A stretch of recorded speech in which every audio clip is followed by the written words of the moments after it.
What's up guys, it's me Jeremy. It's always fun to theorize and speculate about new cards that could potentially exist in the game in the future, and it's definitely even more fun when we're talking about some potential sweet new legendaries that could come to Hearthstone.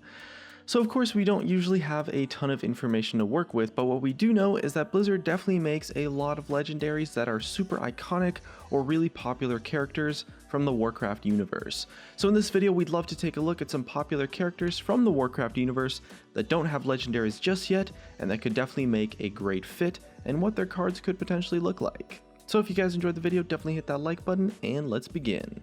So first up, we have KilJaeden, who is an incredibly strong Eredar demon who, along with Archimonde, made up the left and right hand of the fallen titan Sargeras. Since Sargeras was banished and Archimonde killed, KilJaeden is now the supreme commander of the Burning Legion, the big vast army of demons that invades and takes over the world. And he's a key plot point of a lot of stuff that goes on in the Warcraft universe. KilJaeden's really important, has a lot of story involvement in the game, especially with his relationship with Prophet Velen, and so he could definitely have a legendary made after him in the future. Since he's a demon, KilJaeden's card would definitely belong to the Warlock class, although we could potentially maybe see him being a neutral demon as well.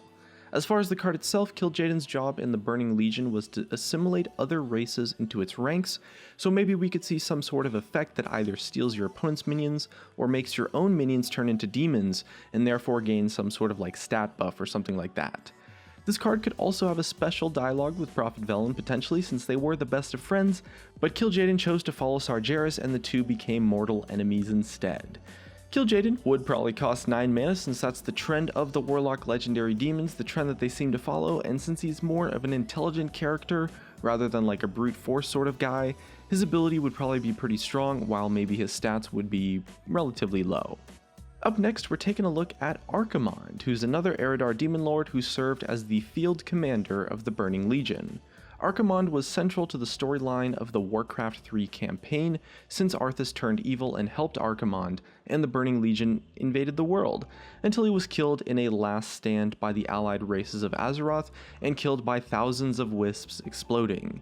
Again, Archimonde's card would likely be a Warlock class card or maybe a potential neutral card, although if we ever did get a Death Knight or Lich class, Archimonde could potentially fit in there, since he is definitely closely tied to both Arthas and Kel'Thuzad. Although Archimonde is also very intelligent and can use extremely powerful magic, he definitely does exude an aura of strength and seems to be a lot more brawny compared to KilJaeden. Since Archimonde was summoned to the world of Azshara, his card would either be a very high payoff card that's hard to cast, or maybe an undercosted card with a really big downside. For example, Archimonde could maybe be like a 10 mana 10/10 charge, Divine Shield, Wind Fury, Taunt, spellproof kind of minion, but maybe he costs like 10 or 11 mana. So the only way to actually play him is to use cost reduction mechanics like Thorson, Naga, Sea Witch, or Pint-Sized Summoner, or like some kind of thing that summons cards from your hands. And since you can't innervate up to 12 mana, you would definitely need to use some sort of effect to bring down the cost or to summon him in a different way. This is potentially a pretty ridiculous example, but going through a lot of pain to summon like this really powerful being would be a really flavorful effect for Archimonde to potentially have. Another possibility would be something like maybe a 3 mana 7/7 creature that makes you lose like 15 or 20 life or discards your hand or something like that. Something with a really large drawback for like an extremely undercosted minion is also like really flavorful for summoning Archimonde as well and could make for a great fit. Either way, Archimonde is super central to the story, so we definitely wouldn't be surprised to see a card from him in the near future. Next up, we're looking at Queen Azshara. Azshara was the queen of the elves and was loved by her people, but unfortunately Azshara got involved in some incredibly powerful magic, which made the titan Sargeras notice her. Sargeras corrupted Azshara by taking over the body of her advisor. Azshara sided with Sargeras and opened a portal for the Burning Legion to invade from. Fortunately, she was defeated, but rather than dying, Azshara managed to survive and began to serve a new master, the Old Gods.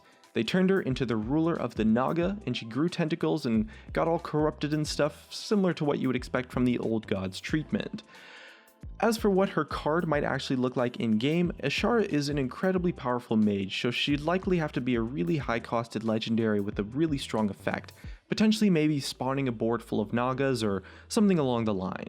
She would definitely be a neutral class card since she now serves the Old Gods, who do tend to be fairly neutral, nothing class specific. as are most of the Nagas that currently exist in the game. Azshara would also probably have some sort of special dialogue with Tyrande, since Tyrande is one of the 3 heroes who helped defeat her in the lore. Moving on, we have Arthas, which is a character that's just so popular that a lot of people are expecting him to maybe get his own class instead of his own card in the future. A lot of people do know the story of Arthas since it's pretty much the biggest or at least most popular story in all of Warcraft lore, but to briefly summarize, Arthas was a paladin, the prince of his kingdom, but in his quest for revenge against the undead scourge, he went insane and ended up becoming a Death Knight in service to the Lich King, and after that, Arthas helped to bring about Archimonde's summoning to Azeroth. He later merged with the current Lich King Ner'zhul to become the new one, and was finally killed by a group of adventurers and Tyrian Fordring. If Arthas' card is made to be him before he becomes a Lich King, then he would likely be a really strong Paladin Legendary, potentially around the 6 or 7 mana slot, maybe have some sort of Divine Shield or buffing mechanic, and the Death Knight or Lich King Arthas would either have to be like a neutral card or potentially even get its own class, honestly, because neither of them would necessarily fit in any of the existing classes in the game. Death Knight Arthas would definitely have something to do with maybe death rattles or resurrecting skeletons, while Lich King Arthas could have just a variety of all sorts of insane abilities. The Death Knight version is probably the most likely though, since to many people it's definitely the most iconic, and would also make for a really flavorful and awesome neutral legendary.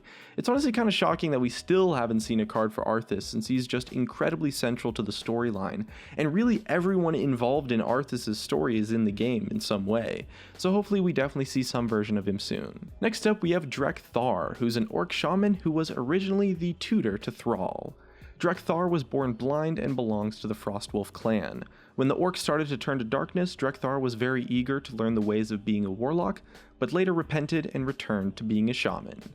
Draktharr is a Farseer, which is a special level of shaman that can see things that are far away both in time and in space. And this is a really interesting contrast to the fact that he is literally blind, and his card would likely reflect that. So Draktharr would obviously of course be a shaman class card for sure, and he could have some sort of mass farsight effect. Like maybe he would be more likely to be a cheaper minion rather than a more expensive one, so we could see like a bigger Nat Piggle, something like a 3 mana 0/6, and at the end of the turn you have a 50% chance to draw a card and also reduced its cost by 3 or something like that maybe. And finally on the list we have Gammon, who's a Tauren NPC in World of Warcraft.